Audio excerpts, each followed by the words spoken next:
Stelle, Ivo! E questa? Questa è la colonna sonora dei nostri viaggi, tra paesaggi magnifici e storie incredibili. Pronto? Prontissimo! Via!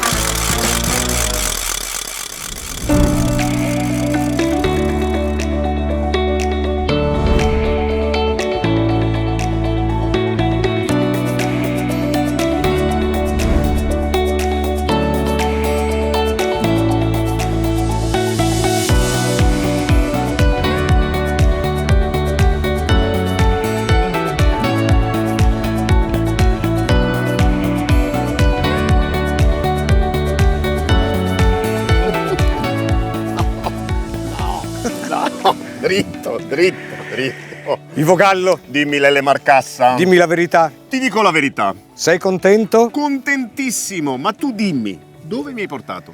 Terra meravigliosa, Cavallino, Tre Porti. E infatti guarda la laguna di Venezia. A pochi passi da noi il mare Adriatico. Qui ci sono i migliori campeggi d'Europa. Ma ciò che trionfa su tutto è il paesaggio di Cavallino Tre Porti. Scopriamolo! Andiamo! Via! Salta come prima. Bravo.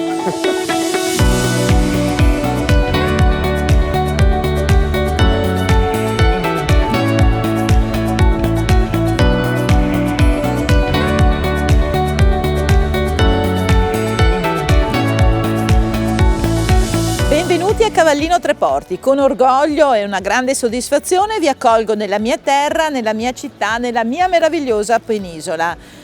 Siamo molto orgogliosi di questa terra, da un paesaggio strepitoso alla cultura, ovviamente, ai dati turistici, alle presenze, l'accoglienza di nostre meravigliose strutture, leader in Europa per i campeggi, per i villaggi turistici, ma abbiamo anche alberghi, extra alberghiero e poi una cucina eccezionale con i prodotti della nostra terra, quindi il pesce e gli ortaggi con i nostri orti a chilometro zero. E la grande soddisfazione che abbiamo è che non c'è soltanto la spiaggia, peraltro meravigliosa, ma c'è un territorio da vivere a 360 gradi, un territorio bellissimo da rispettare. Noi abbiamo fatto una scelta importante di chiudere alcuni luoghi con la ZTL proprio perché la natura deve essere rispettata. È un messaggio importante a cui sicuramente tutti noi vogliamo dar seguito. La nostra terra quindi è una terra dell'accoglienza, una terra che vuole l'ospite, ma l'ospite che si comporti in un certo modo, che non sia un ospite mordi e fuggi, ma che viva, che possa fruire delle bellezze sia culturali, come le nostre fortificazioni, sia naturalistiche, sono tante, a piedi, in bicicletta, passeggiando, oppure nuotando o anche sulla nostra ciclabile che porta da Cavallino fino quasi al nostro faro pagoda. Godiamoci questa meravigliosa terra, Cavallino Tre Porti, con Lele e Ivo. Siamo a Tre Porti, comune di Cavallino Tre Porti, che si trova nell'area nord-orientale della laguna di Venezia e nella parte nord-occidentale del Cavallino. Si estende su 3 isole, Porto Secco, Isola della Chiesa e Isola di Saccagnana, che sono intervallate da 3 importanti canali, tra cui il Pordelio. È una terra davvero bella dal punto di vista paesaggistico e il toponimo Tre Porti ci ricorda che qui coinfluivano 3 bocche di porto che servivano Liamaggiore, Torcello e San Felice Damiana. Ci fu poi un periodo davvero devastante per 2 motivi. Il primo dovuto a una serie di terribili incursioni, la prima degli Ungari del X secolo, poi la battaglia di Chioggia contro i genovesi ed infine nel XVI secolo la battaglia contro la Lega di Cambrai. Questa terra gode di un relativo sviluppo a partire dal 1500, quando venne edificata la prima comunità sull'area rurale del Pra. Ci fu l'edificazione di una cappella che però fu consacrata soltanto nel 1684, dedicata alla Santissima Trinità.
trova all'interno del corpo centrale della batteria Amalfi. La batteria, pensate, venne costruita in soli 17 mesi tra il 1915 e il 1917 e prende il nome dall'incrociatore Amalfi che venne affondato nel luglio del 1915.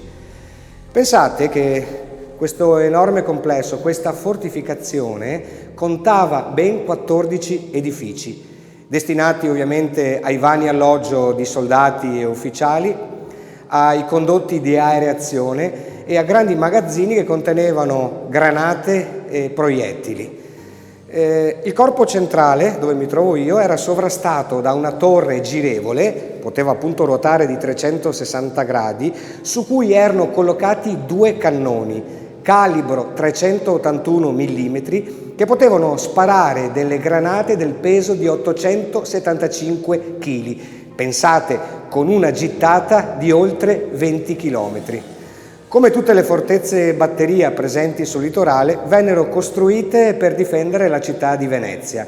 In realtà, questo forte non ha mai sparato verso l'Adriatico per una battaglia o per difesa contro le navi nemiche, bensì è stata utilizzata per cannoneggiare le fanterie austro-ungariche che erano ammassate lungo il corso del fiume Piave, ovviamente durante la Prima Guerra Mondiale.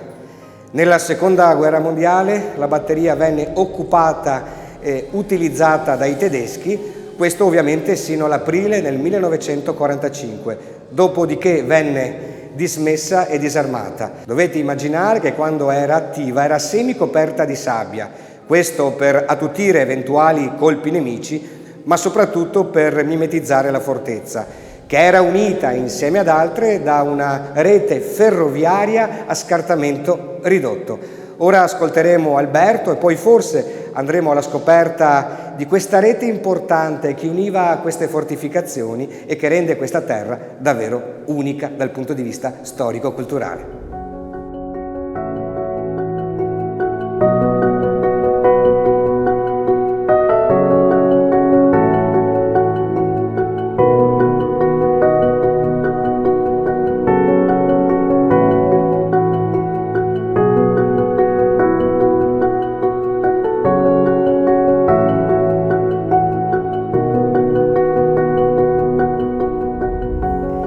Piacere incontrare nuovamente Alberto, grazie dell'accoglienza Alberto. Grazie a te, buongiorno. Siamo in un luogo magico che ricostruisce la storia di questa penisola e questa è una batteria Amalfi, che fa parte però di un percorso molto ampio, Alberto. Esattamente, qua siamo a Batteria Amalfi, che è un po' una di quelle batterie più particolari del nostro territorio, è stata costruita un po' successivamente rispetto alle altre e come vedete ha un'imponenza non indifferente.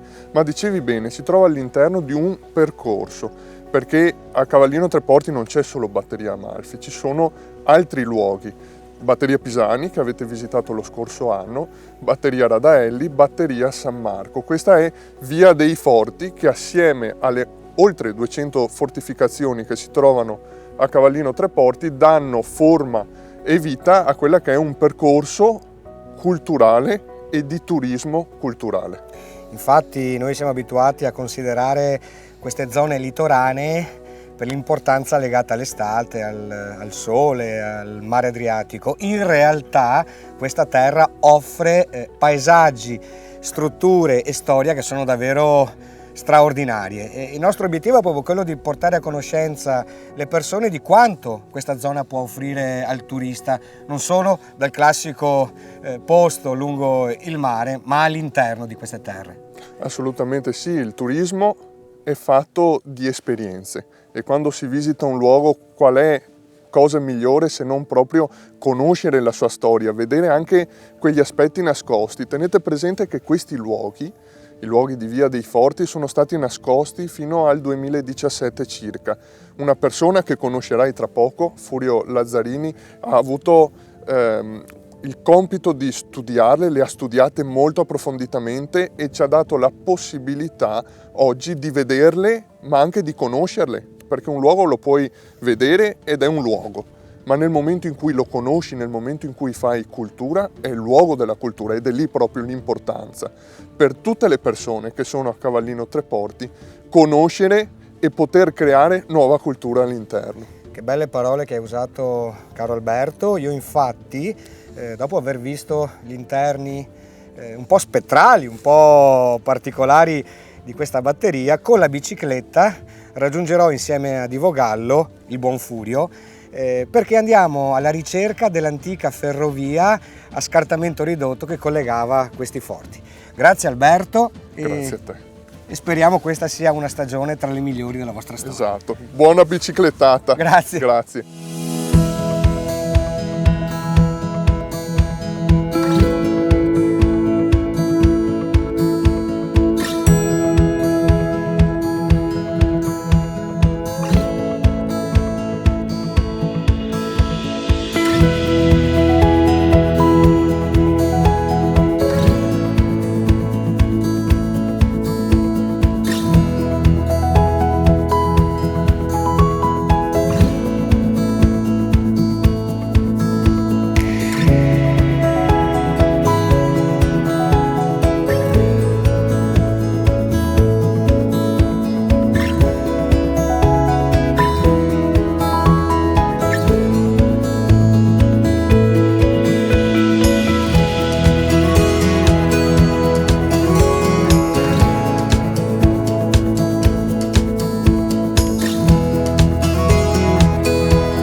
Pozzo di Sapienza. Ciao, buongiorno, ciao. È un piacere ritrovarti nella tua terra questa volta, a Cavallino Treporti. Certo. Quando c'è una storia legata alla guerra, legata alle fortificazioni, a un percorso sociale e anche militare, c'è Furio, e quindi noi siamo davvero fieri di averti ospite con noi per raccontarci un po' una storia che talvolta è un po' nascosta. In realtà abbiamo anche buttato l'occhio su questa struttura, che ci racconti cos'è, e c'è una rete che unisce tutte queste strutture militari. Furio. Certo, qui siamo alla polveriera della batteria Amalfi, siamo in corrispondenza di Cassavio, vicini alla via provinciale, via Fausta, e questa era la polveriera dove erano custodite sia le granate sia le cariche di lancio per la batteria Amalfi, che è poco lontano da noi qui verso Punta Sabbioni. Come ti dicevo, da questa mappa vediamo la Deccaville, che era una rete ferroviaria a scartamento ridotto che collegava un po' tutte le fortificazioni, sia con i porticcioli da cui arrivava il materiale che veniva consegnato sul litorale di Cavallino dall'arsenale di Venezia, oppure da Mestre o da altri snodi ferroviari interni. Poi tutti i materiali venivano convogliati sul litorale grazie a questa rete ferrata a scartamento ridotto di circa... Scartamento ridotto significa? Significa che è una ferrovia che ha l'interasse tra binario e binario più stretto rispetto a quelle normali che richiedono massicciata ed altro. Scartamento ridotto era circa di 90 centimetri, quindi vagoncini, locomotive più piccoline rispetto allo standard, ma fatte in questa maniera perché non richiedevano l'uso di una massicciata e avevano binari prefabbricati, un po' come quelli dei bambini quando giocano ai trenino, sì. Quindi si montavano e smontavano facilmente, tanto che i percorsi della Deccaville non erano standardizzati sempre, ma potevano essere variati a seconda delle circostanze che lo richiedevano. Qui su questa mappa vediamo 7 porticcioli con altrettanti passaggi dell'odierna via Fausta e tutto lo snodo della linea che lungo la costa, che arriva fino alla zona di Cadivalle, ma durante la Grande Guerra attraversava la Piave Vecchia, il fiume, e arrivava fino alle prime linee di Cortellazzo, quindi portando sia materiali che persone, che personale. Ed erano treni trainati da motore, credo. Erano dei trenini trainati sia da motori diesel in una seconda battuta e anche da motori a vapore, quindi le classiche locomotive con gli sbuffi laterali a vapore, ma poi anche ipotrainati, proprio perché c'erano molti percorsi, quindi c'erano diversi sistemi di movimentazione. Anche i vagoncini erano sia vagoni per il trasporto delle munizioni, quindi sagomati per tenere questi grossi colpi, ma anche con delle panchette per sedere gli ospiti, il personale, eccetera. Il Re d'Italia stesso ha ripreso molte foto che arriva a Cavallino a bordo di questo trenino, che visita queste fortificazioni, così come il Re del Belgio e tante altre personalità che all'epoca vennero a visitare queste fortificazioni. Quindi è stato un momento tra fine 800 e poi durante la Prima Guerra Mondiale in cui Cavallino Treporti, dal punto di vista logistico, era davvero all'avanguardia. Era davvero all'avanguardia, senza dubbio. Noi ringraziamo Furio, facciamo un giro intorno a questa polveriera e ci tuffiamo nel cuore di questa penisola meravigliosa di Cavallino Treporti. Grazie. Certo. Grazie.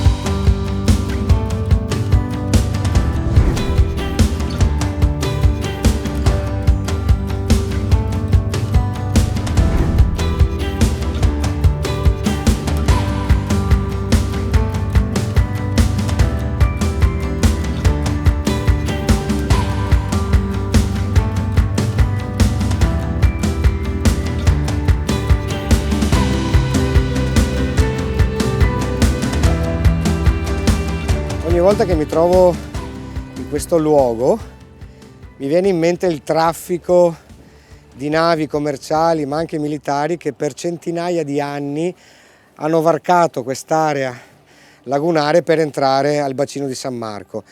Infatti qui siamo alla bocca di porto che divide Punta Sabbioni, quindi il comune di Cavallino Treporti, a Lido di Venezia. Ed è un luogo particolare perché è in continuo mutamento, costante. Pensate che l'area che vediamo naturalistica alla mia destra è frutto di un continuo lavoro di arricchimento di sabbia, quindi di terra, e si è enormemente ingigantita negli anni. Addirittura si dice che fra 20 anni la terra e la sabbia raggiungeranno la punta massima della diga litoranea. Questa diga sostanzialmente ha bloccato le sabbie accumulandole, creando questa crescita a dismisura della terra, diga che fu costruita nel 1888, mentre il faro di Punta Sabbioni che vedete alle mie spalle ha avuto bisogno di 28 anni per essere costruito. I lavori sono iniziati nel 1882, ma l'inaugurazione avviene solo nel 1910. Particolare anche pensare il fatto che durante la Prima Guerra Mondiale qui a Punta Sabbioni erano presenti 2 aviorimesse, la stazione degli idrovolanti di Venezia e la stazione degli idrovolanti della Regia Marina. Quindi questo luogo ha giocato un momento da protagonista durante quel grande conflitto. Ora è un paesaggio straordinario in cui il mare Adriatico e la laguna si uniscono insieme. E poi c'è il grande lavoro avviato nel 2003 della costruzione di queste paratie mobili, il Mose di Venezia, che permettono appunto la salvificazione in qualche modo della città dominante. E quindi in questi anni il lavoro è stato immenso, però ha permesso di tenere molte volte asciutta la città. Immersi in questo paesaggio anfibio ci sentiamo davvero bene e adesso questa particolarità, cioè la transizione tra la terra e l'acqua, ce la spiegherà il dottor Federico.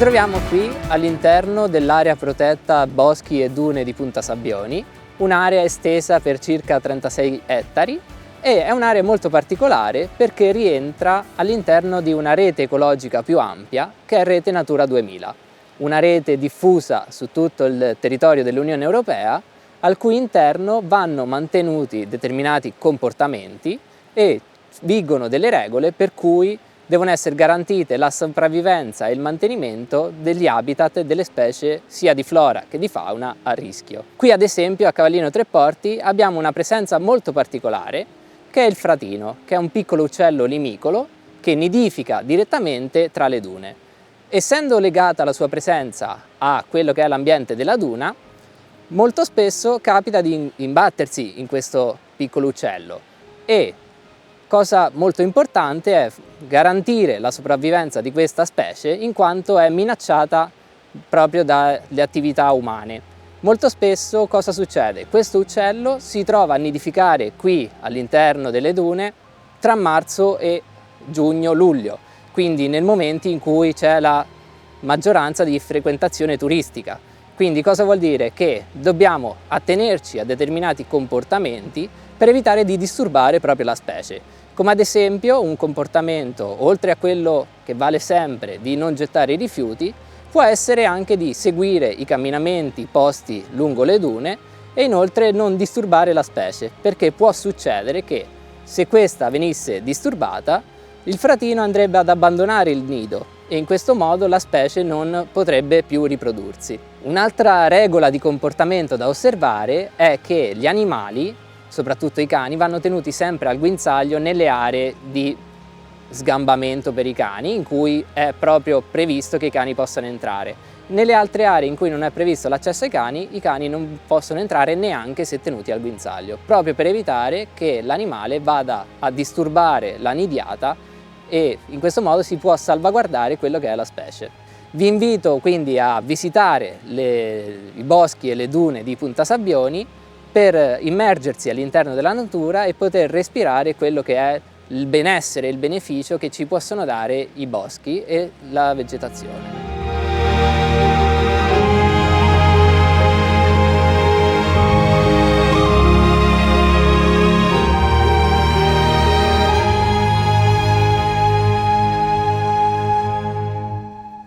Un viaggio in fondo ai tuoi occhi, dai illusi ma mai. Un viaggio in fondo ai tuoi occhi, solcherò dune mosse,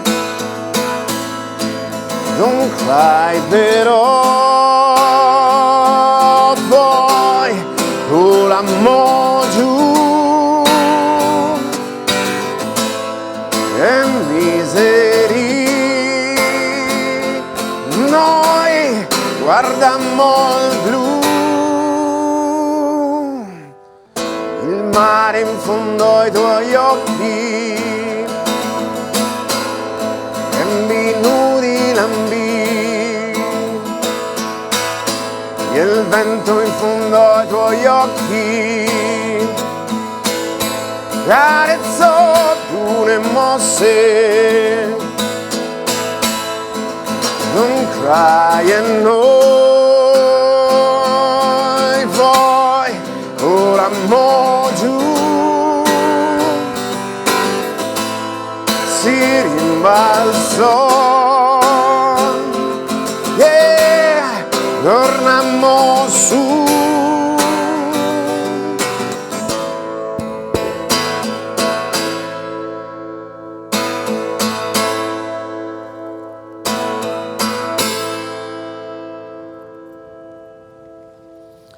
La racola continua, restate con noi.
Eccoci qua con Cristiano, ciao. Carissimo, buongiorno. Grazie dell'accoglienza. Benvenuti in Val Paleazza.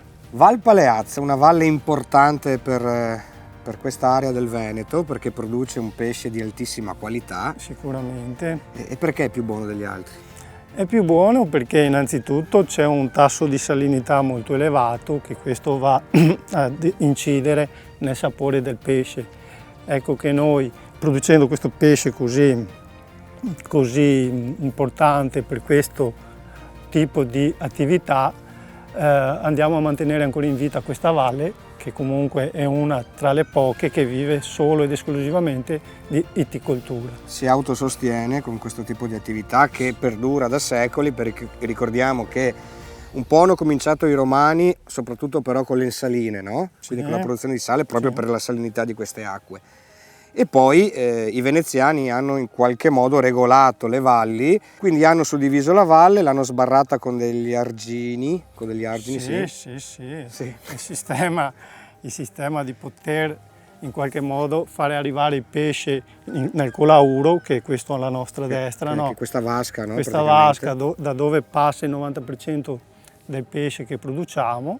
Sì, infatti è un'attività soprattutto autunnal-invernale, perché tutto comincia intorno a settembre, Esatto. finché si arriva alla fraima, e questa tradizione antichissima, fraima, che è il termine che ci fa capire come sia un momento dell'anno tra le due stagioni. Esatto, se ne va l'estate e arriva invece l'inverno. Quindi il pesce per istinto tende a guadagnare il mare con un gioco di spostamento attraverso questi specchi d'acqua, e voi in quel momento avete la grande raccolta, di orate, branzini, cefalame, l'otregano, il causcello. Che a te piace di più l'otregano, vero? L'otregano è uno dei pesci più pregiati, nonostante non sia molto considerato, però è tra i più buoni, insomma, da consumare. Ma questi pesci cosa mangiano? Voi date qualcosa? No, assolutamente.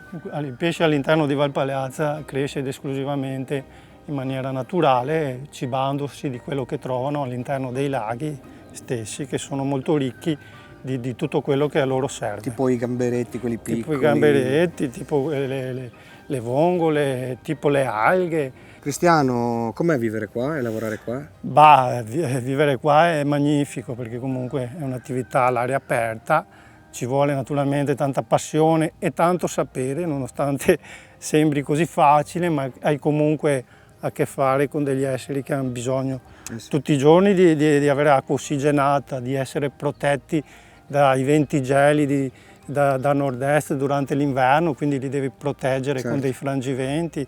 Sì, è un lavoro duro. È un lavoro duro di tanta manodopera e manutenzione. E poi i valligiani o vallesani, che dir si voglia, sostanzialmente con la loro attività tengono tutto questo ambiente preservato, quindi è un altro valore che si aggiunge oltre al pesce e all'agricoltura. Sicuramente in maniera da poco, diciamo, i signori Capodaglio, che sono i custodi attuali di questo angolo di paradiso, hanno aperto al turismo questa valle, quindi c'è la possibilità di venirla anche visitarla. Si può comprare anche il pesce. Si può comprare anche il pesce, si può prendere l'aperitivo, si possono fare grigliate all'aria aperta. Fantastico. Quindi... Mi hai messo un po' di fame, Cristiano, tu mi hai messo un po' di fame, Il pesce, andiamo ghiotti tutti. Grazie, andiamo a buttarci in acqua. Andiamo a buttarci.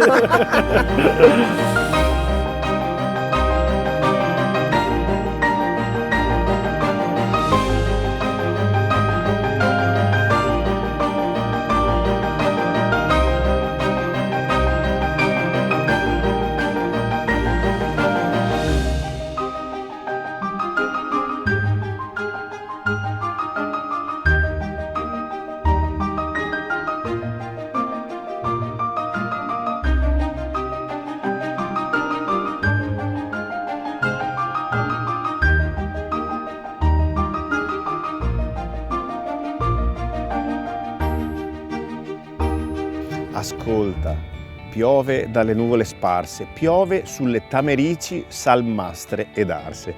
Gabriele D'Annunzio, nella sua La pioggia nel Pineto, parla appunto delle tamerici. Tamarix, da Tambre, un fiume, in origine Tamara, una pianta alofita, cioè che ama e resiste a terreni ed acque molto ricche di sale, come la salicornia che abbiamo già incontrato in altri nostri viaggi. Assorbe l'acqua salina e quindi lascia che altre piante meno resistenti crescano. Una particolarità delle tamerici è la sudorazione. All'alba creano una sorta di pioggerellina salata proprio per l'acqua salata che hanno assorbito. E in questa zona c'è un progetto già in atto di piantumazione di nuove tamerici. Arriveranno a 200.000 esemplari. Perché? Tamerice è sempre stata usata per fissare gli argini, ma soprattutto come frangivento. Perché? I venti da nord-est sono nocivi per i pesci, cioè smuovono le acque, smuovono i fondali, i pesci respirano, assorbono queste acque sporche, diciamo così, e poi possono morire. Prima di D'Annunzio anche Pascoli aveva addirittura intitolato la sua prima raccolta di poesie a loro, chiamandola Mirice, forse ispirandosi alle bucoliche di Virgilio. Infatti Virgilio dice: non omnis arbusta juvant umilesque mirice. Non a tutti piacciono gli arbusti e le umili tamerici. Anche in Ossi di Seppia, la raccolta di poesie di Montale, viene citata questa pianta. Diciamo una pianta famosa nella letteratura, ma soprattutto molto utile e generosa. E per questo ora l'abbraccerò. Perché abbracciare un albero porta fortuna, ma soprattutto ti allunga la vita.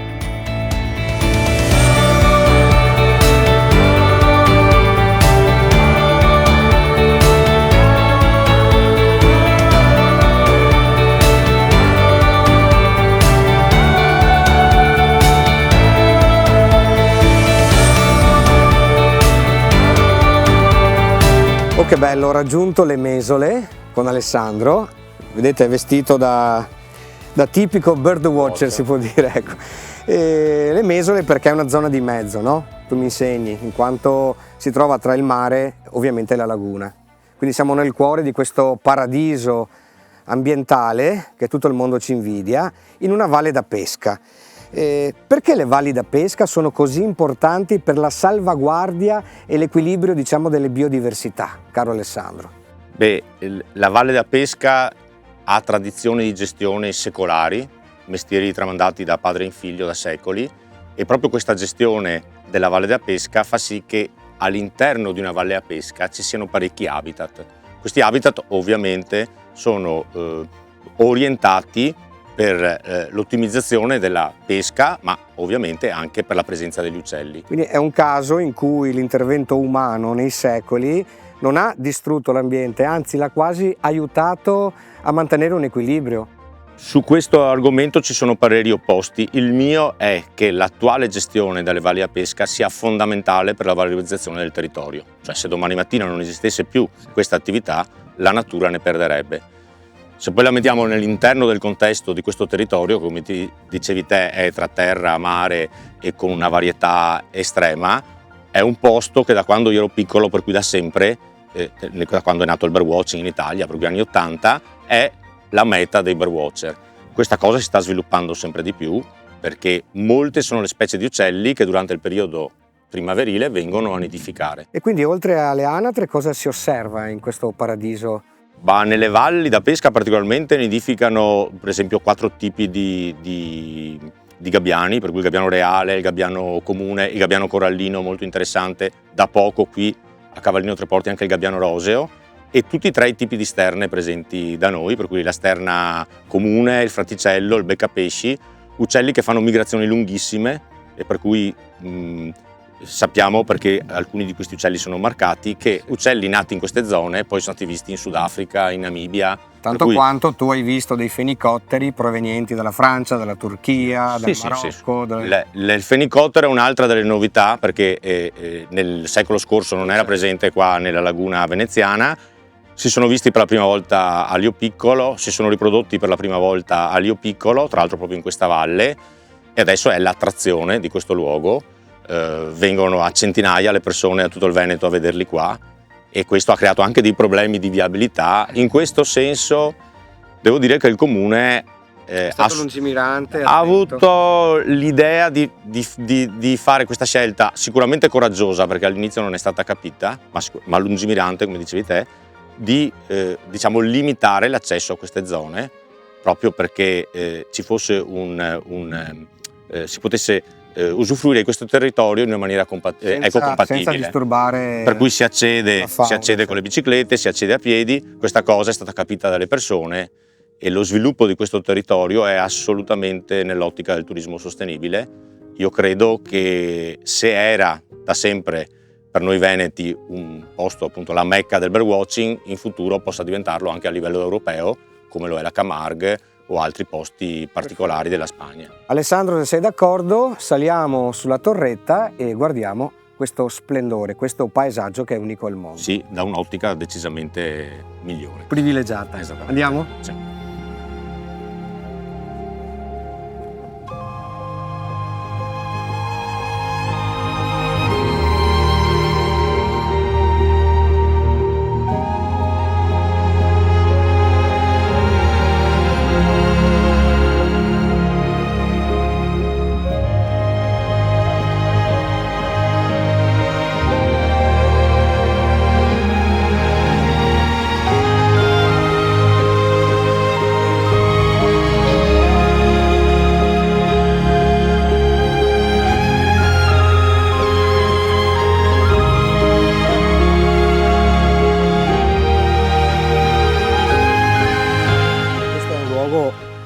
Molto riconosciuto per la bellezza del suo paesaggio, guardate che splendore, che ampiezza, tutta la laguna nord di Venezia alle nostre spalle.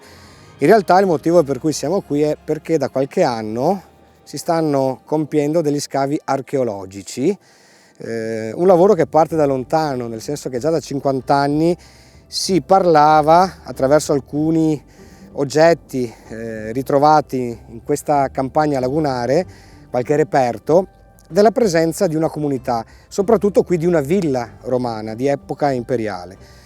Da qualche anno, tra Soprintendenza e Università Ca' Foscari, si sta lavorando per capire la stratificazione storica, non solo quindi architettonica, ma anche ambientale, cioè ricostruire com'era Liu Piccolo 2000 anni fa.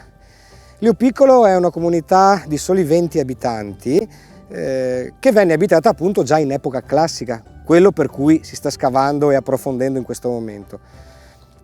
Diciamo che l'abitato, come lo conosciamo oggi, è seicentesco, in quanto dopo il 1300 tutto questo venne abbandonato per motivi di salubrità, per motivi di difficoltà nel vivere in queste campagne anfibie.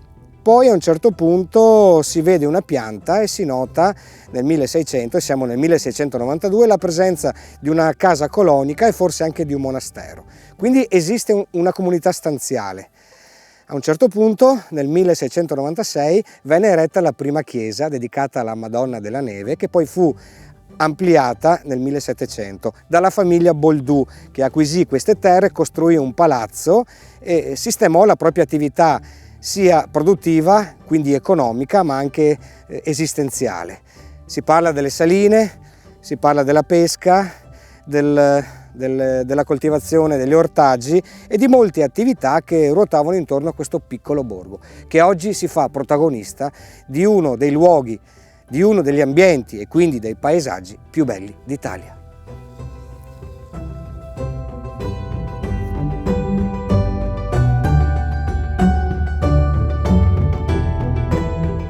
Qui trionfa il paesaggio lagunare e in questo luogo c'è un enorme buco, mi verrebbe da dire, con dei ragazzi che lavorano. Sì. Allora, dottoressa Sara, siamo nei pressi di uno scavo archeologico importante per queste terre. Cosa sta accadendo qui e perché qui è cominciato questo lavoro? Allora, qui è cominciato questo lavoro di scavo grazie soprattutto a un lavoro preliminare di studio di quello che era stato fatto precedentemente nel corso degli ultimi 50 anni nella laguna di Venezia in modo più generico, ma soprattutto a Liu Piccolo. In questa zona in particolare, dagli studi di Ernesto Canal, che aveva fatto un grosso studio archeologico sulla laguna di Venezia, in particolare la laguna nord, qua Ernesto Canal aveva trovato alcuni reperti che dalla tipologia e dalla forma e dai confronti si potevano far riferire a un contesto abitativo e a una cosiddetta villa. Infatti qua si era sempre detto che c'erano i resti della cosiddetta villa di Lio Piccolo. Ormai da 3 anni Ca' Foscari appunto sta scavando qua e proprio grazie allo studio di queste ricerche preliminari ha chiesto ormai da 3 anni l'autorizzazione al Ministero della Cultura, in particolare alla Soprintendenza Archeologia, Belle Arti e Paesaggio per il Comune di Venezia e Laguna, che proprio per legge può dare la concessione allo scavo ad enti di ricerca quali ad esempio l'università. E da 3 anni appunto stanno ormai scavando con campagne annuali e questo enorme buco appunto è il frutto della campagna 2024. Perfetto, io se sei d'accordo Sara raggiungerei un'archeologa, certo, che ci racconta meglio. Esatto. Esatto. Un'archeologa vera e propria che dalla mattina alla sera lavora all'interno di questo cantiere. Grazie infinite. Grazie. Raggiungo quindi Daniela. Grazie.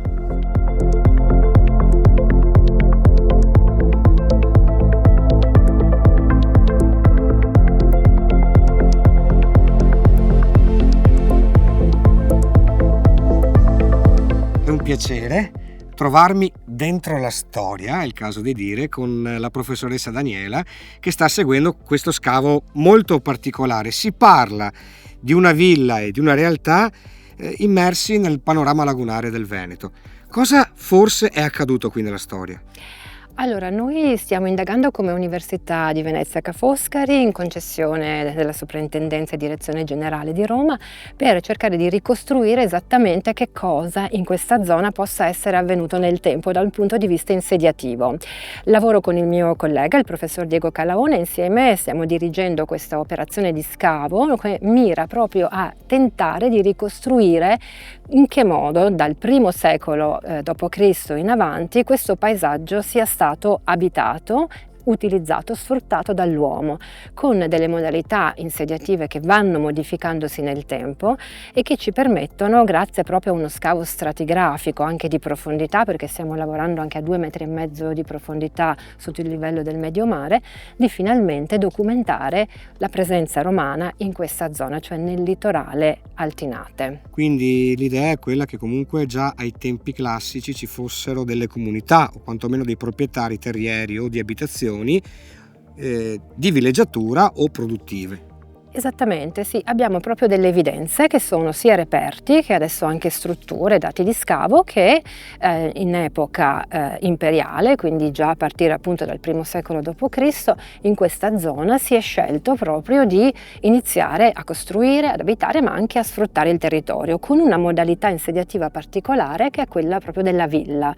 La villa, che è un'unità sia residenziale, ma che molto spesso si accompagna a tutta una serie di strutture produttive che vanno a sfruttare proprio il potenziale economico. Per esempio il sale. E in questo caso, esatto, è il potenziale economico di un'area comunque antistante, proprio una laguna, quindi un ambiente anfibio che può sfruttare la presenza appunto di acque salmastre, sfruttare appunto il sale con le saline e quindi poi il commercio del sale, ma anche la pesca, anche l'acquacultura, l'allevamento del pesce e oltre a questo anche però l'entroterra è produttivo e quindi abbiamo la possibilità, attraverso per esempio indagini archeobotaniche, palinologiche, anche di studiare proprio bene come anche l'ambiente era e come è stato sfruttato dall'uomo e anche l'impatto che l'uomo ha avuto in questo ambiente, perché prima dell'arrivo dei Romani ad esempio c'erano foreste, boschi che poi gradualmente sono stati insomma utilizzati, legname per costruire e nello stesso tempo il territorio per essere coltivato.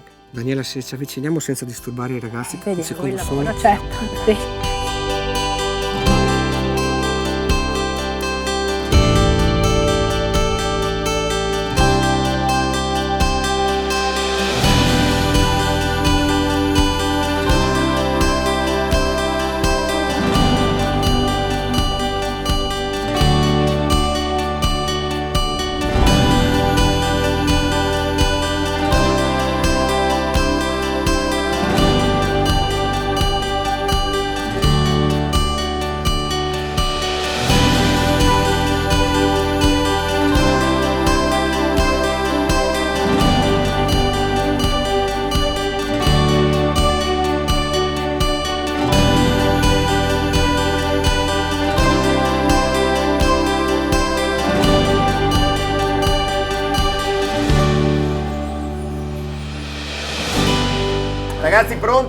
pronti. Aggiungi un posto a tavola, qui c'è un amico in più. Se sposti un po' la seggiola, stai comodo anche tu. Gli amici a questo servono, a stare in compagnia. Sorridi al nuovo ospite, non farlo andare via. Dividi il companatico, raddoppia l'allegria.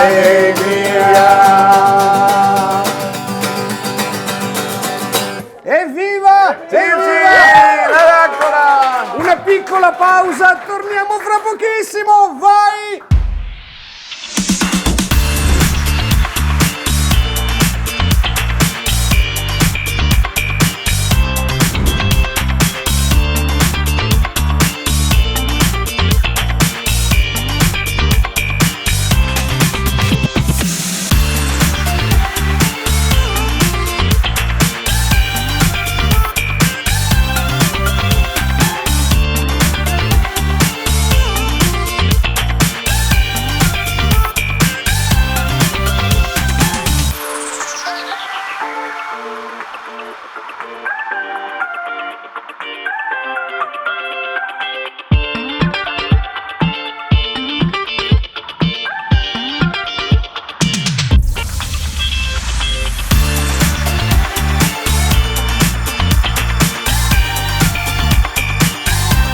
Sono col dottor Perrocchio. Buongiorno. Che ringrazio per l'accoglienza. Un piacere. È bello qua però, Insomma, mi fa piacere che vi siate ambientati subito.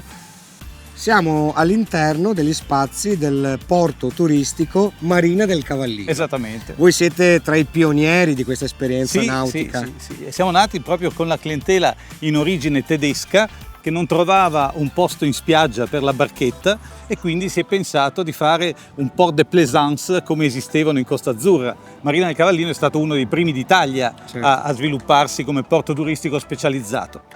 Avete un numero di imbarcazioni stanziali, diciamo? Sì. Più o meno il numero? 350 imbarcazioni, prevalentemente di clienti che passano qui tutto l'anno e che preparano la barca, come in questo caso, per la stagione estiva e per fare anche escursioni verso la Croazia, perché le 1000 isole della Dalmazia sono ovviamente una grande attrazione. Insieme ad altre darsene c'è un numero piuttosto cospicuo di presenze. Sì, grazie al cielo, Cavallino Tre Porti è tra le aree meglio dotate di strutture per la nautica, perché abbiamo Marina Fiorita, Marina di Liogrando, Marina del Faro, Marina del Cavallino, quindi una buona gamma di offerta per tutte le esigenze, per tutti i tipi di clientela. Poi oltre al cliente stanziale esiste anche un cliente, chiamiamolo mordi e fuggi, arriva, riparte. Di transito che molto spesso fa la rotta Venezia, Lignano, Trieste e quindi lungo la rotta si ferma anche per esplorare il territorio del Cavallino Tre Porti. E quindi questo è un porto che si affaccia sull'Adriatico a pochissimi metri dalla laguna di Venezia, quindi è un unicum dal punto di vista geografico. Certo, con il vantaggio anche di avere le chiuse di collegamento con la laguna, per cui qui c'è anche un'attività abbastanza ricca di locazione nautica, cioè di piccole imbarcazioni che vengono affittate per le escursioni, per il bagnetto in mare o per la gita in laguna, per frequentare le isole e i ristoranti. So che Ivo è già all'interno della Darsena imbarcato. Io ringrazio il dottor Roberto Perrocchio della disponibilità. Molto gentili voi. E davvero complimenti. Grazie.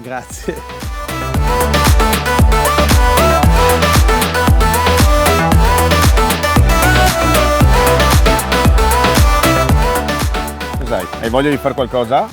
Oh, mi sento nudo. E come mai? Cosa ti manca? Non c'ho il libretto. Oh, l'hai dimenticato. Dove? Al porto. Vabbè. Ma non è che Pier può andare a prenderlo? Pier va sempre a prendertelo. No, perché sennò io sono nudo. Nudo. Senti, uomo nudo, ma dove siamo qui? Allora, abbiamo percorso 7 metri della pista ciclopedonale. Esatto. Famosa in tutta Europa. Del Pordelio, perché questa qua è via Pordelio col relativo canale sulla laguna veneta, ok?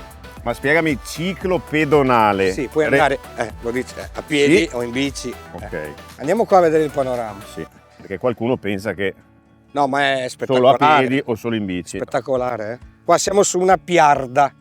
Ce ne sono 3 piarde. Chiedimi, cos'è una piarda? Non lo so. Cos'è? Sì, giusto. Spiego. Caro Lele Marcassa, cos'è una piarda? La piarda è quest'area, una terrazza sostanzialmente, che guarda la laguna di Venezia. Ce ne sono 3 di piarde lungo questo percorso ciclo-pedonale, lungo 8,5 km, a sbalzo. A sbalzo, cioè sopra l'acqua? Sopra l'acqua della laguna, quindi sotto i nostri piedi c'è l'acqua della laguna, non c'è terra. Questa è la bellezza. Quindi la sensazione che prova un visitatore, un passeggiatore, un ciclista è quella di correre sostanzialmente sulla laguna di Venezia. Guarda che roba. Bellissimo. Davanti a noi Lio Piccolo, e tutta quest'area comunque è ciclo pedonabile, non solo il tratto a sbalzo, ci sono altri chilometri di percorsi per poter vivere il mare Adriatico da una parte, ma soprattutto questa meraviglia tutto l'anno, quindi non solo d'estate ovviamente. Io direi di percorrere un po' di questo percorso, di questi 8 km e mezzo, e di goderci la meraviglia che si staglia alla nostra destra.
Qui a Cavallino non c'è solo il turismo, non ci sono solo le cose che avete visto, perché c'è anche una cosa particolare, l'agricoltura specializzata.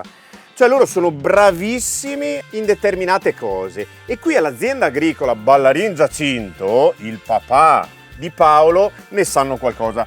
Paolo, raccontaci, in cosa siete così bravi? Noi abbiamo iniziato negli anni 60 soprattutto con i pomodoro e i spinaci, la valeriana, che poi ci siamo specializzati, e abbiamo continuato a produrre melanzane, peperoni, spinacino, zucchine, radicchietto, tutti quei prodotti, per poi andare anche con i carciofi, che sarebbe il violetto di Sant'Erasmo, e anche gli asparagi verdi, che noi qui facciamo solo gli asparagi verdi. Il violetto di Sant'Erasmo, che hai detto anche? Che ha un DOCG, quindi ha un marchio controllato, e che ha un'area che comprende Torcello e soprattutto anche Lio Piccolo, che ce ne sono molte in piantagione di carciofo. Eccellenza italiana, anzi mondiale. Sì. Dovete sapere che tutti questi prodotti che Paolo produce, che coltiva, e poi li usa nel suo ristorante. Io so che Lele è già andato in avanscoperta, e quindi è l'esempio del vero chilometro zero, giusto? Non sono chilometri zero tanto per dire. Bravissimo. Qui si produce, si coltiva, si produce, si taglia e si porta la minima quantità, ma il resto va nella grande distribuzione o ai mercati generali. Ok, mi hai fatto voglia di imparare, di muovere le mani, perché a me viene sempre... riusciamo a fare qualcosa, mi insegni a fare qualcosa? Sì, certo, adesso raccogliamo un po' di spinaci, così va benissimo, vediamo come funziona. Insomma. Ne lavorare? Andiamo, vai.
dei momenti che preferisco è questo. Ringrazio Domenico per l'accoglienza. Siamo all'interno dell'agriturismo Ca' delle Botti, dove appunto tu mi insegni che i prodotti arrivano tac tac diretti da dove si producono. Sì, vero? certo caro Lele. Tutto quello che arriva qua è a tutto chilometro zero, dal mare alla terra. Questi qua sono gli spinaci che Paolo e Ivo hanno raccolto poc'anzi nell'azienda agricola Ballarin Giacinto, quindi la stessa proprietà anche del luogo in cui ci troviamo adesso. Sì. E la stagione ti ha richiamato a questa esigenza culinaria. Cosa ci hai preparato? Beh, oggi ho preparato degli asparagi saltati con olio, sale e pepe, giusto così 2-3 minuti per lasciarli un po' croccanti. Delle canocce, sempre queste a chilometro zero, quindi precedentemente tagliate, pulite e tutto. Poi saltato tutto insieme in padella con l'acqua stessa delle canocce e dopo basta così, servito. Quindi la sua bontà e la sua meraviglia sta nella sua semplicità. Sempre. Tu mi insegni che quello che conta è che questi asparagi arrivano da 200 metri da qua anche e lo stesso le ovviamente canocce. Dal mare arrivano le canocce, chiaramente. Perfetto, Tutto io direi... accompagnato con un durello, che è questo? con 120 mesi sui lieviti, fresco, amabile. Perfetto, io direi di fare un brindisi insieme. Certo. Calamarata agli asparagi. E canocce. Perfetto. Grazie Domenico. Grazie e viva Ca' delle Botti! Salve.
trovo all'interno della chiesa dedicata alla Santissima Trinità di Treporti.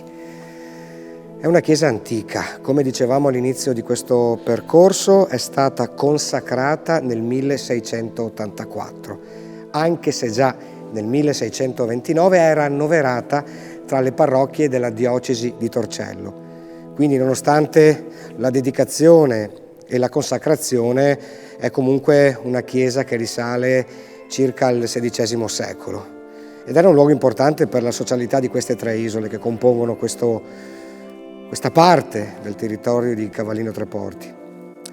All'interno troviamo una bellissima pala, all'interno del presbiterio, di Sebastiano Santi del 1861. Poi lateralmente ci sono due grandiose tele di Francesco Enzo che raffigurano la Santa Convocazione e l'Ultima Cena. Importanti sono due altari laterali. L'altare di San Rocco, su cui è posta una statua lignea di Santa Filomena che è considerata la patrona dei Treportini, mentre l'altare dedicato alla Madonna, una statua della Vergine con Bambino lignea dipinta di bianco per simulare il marmo, di Valentino Bescarel. E poi su tutti spicca questo organo meraviglioso, pensate, costruito nel 1890 dalla premiata ditta di organari Fratelli Bazzani di Venezia. Per un po' di tempo è stato quasi dimenticato, aveva perso la meccanica ma anche l'estetica della bellezza dell'anno in cui venne costruito e ci fu un grande restauro ultimato recentemente. Dal 2024, da quest'anno, l'organo risponde con un eco su cui si possono suonare le migliori letterature organistiche di vario genere.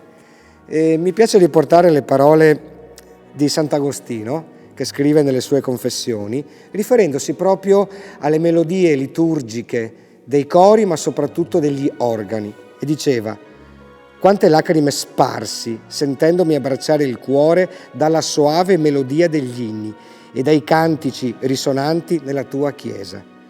Quelle salmodie mi entravano per le orecchie e la verità versavasi nel cuore ed estavasi la fiamma dell'affetto e piangevo di consolazione.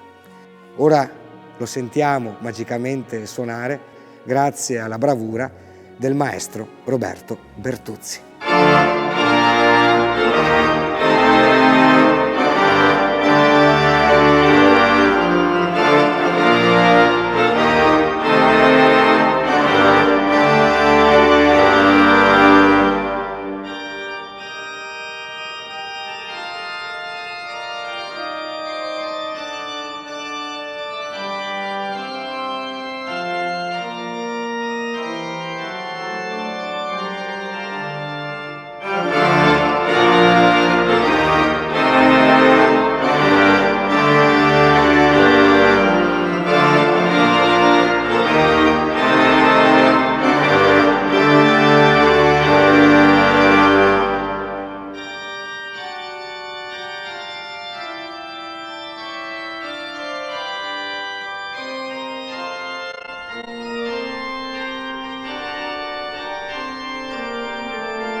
Ivo Gallo. Dimmi, Lele Marcassa. Come ti senti?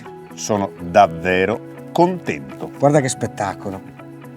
Magico, magico. Questa terra anfibia ci incornicia un paesaggio meraviglioso, laguna nord di Venezia, Lio Piccolo. Chiudiamo questa nostra piccola avventura. E lo facciamo proprio ammirando questo luogo che ci permette di sognare, ci permette anche di sorridere e di pensare. A tal proposito vi lascio con queste parole. La nostra coscienza ha bisogno di una nuova totalità unitaria che superi gli elementi senza essere legata ai loro significati particolari ed essere meccanicamente composta da essi. Questo soltanto è il paesaggio. Da Ivo Gallo, ma soprattutto da Lele Marcassa, finisce questa nostra avventura. Se vorrete ci troviamo ancora nella prossima puntata. Ciao a tutti e grazie. Cavallino Tre Porti, a batterci le mani, a mettere le bandiere sui balconi. Sono arrivati i re dei ciarlatani, i veri guidi sopra il carrozzone. Venite tutti per tra 2 ore, mi riempirete gli occhi di parole, la gola di sospiri per amore e il cuore farà 3000 capriole.